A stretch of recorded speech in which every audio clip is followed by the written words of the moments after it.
അസ്സലാമു അലൈക്കും വറഹ്മത്തുള്ളാഹി. ഇന്ന് 3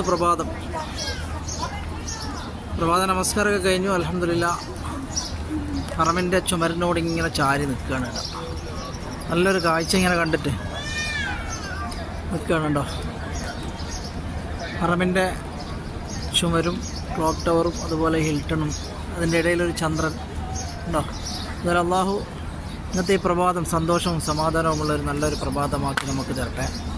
കുറച്ചവൻ്റെ കാരുണ്യം ഉണ്ടാവട്ടെ. കിഴക്ക് ഭാഗത്തുണ്ടോ സൂര്യനിങ്ങനെ ചെറിയൊരു ഉദയം ഉണ്ടോ. എന്നാലും അള്ളാഹുവിൻ്റെ ആ അനുഗ്രഹങ്ങൾ നിങ്ങളിലൊക്കെ ഉണ്ടാവട്ടെ. അമീൻ യാ റബ്ബൽ ആലമീൻ. 91-ാമത്തെ ഗേറ്റാണ് കേട്ടോ. മുകളിലേക്ക് പോകുന്ന എസ്കലേറ്റർ നമ്പറാണ്. എന്നാലും പടച്ചവൻ്റെ എല്ലാ അനുഗ്രഹവും ഇന്നത്തെ ഈ പ്രഭാതത്തിൽ നമ്മുടെ കുടുംബങ്ങളിൽ ഉണ്ടാവട്ടെ. നമ്മുടെ മാതാപിതാക്കൾക്കും മക്കൾക്കും കുടുംബാദികൾക്കും ഒക്കെ ഉണ്ടാവട്ടെ എന്ന് പ്രത്യേകം ദുആ ചെയ്തുകൊണ്ട് അസ്സലാമു അലൈക്കും വറഹ്മത്തുള്ളാഹി.